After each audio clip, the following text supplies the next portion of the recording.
Kumusta mga bata? Ngayon, matututo tayong magbasa gamit ang Marungko approach. Handa na ba kayo? Tara, simulan na natin. Ito ang titik M. Sabay-sabay nating bigkasin.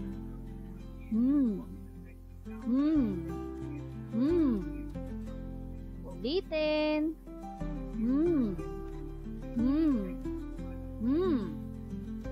Ang tunog ng titik M ay tulad sa mama. Mama. Ngayon naman, ito ang titik A. Sabayan niyo ako. A.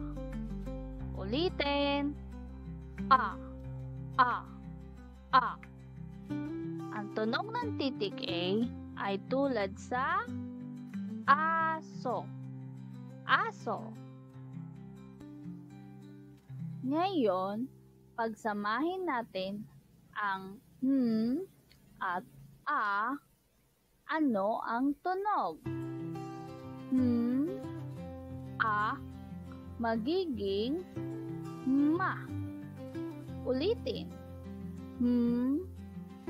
A magiging ma.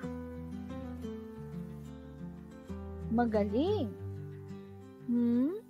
Plus a magiging ma.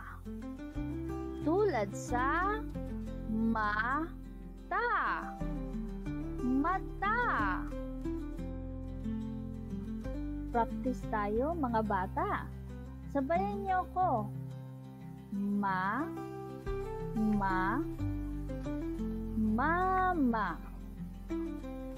Mata. Ma. Ang galing!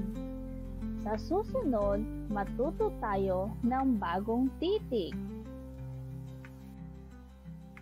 Iyan na muna para sa araw na ito.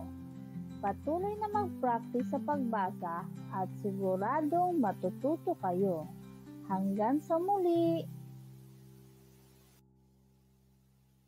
Susunod na aralin, titik S.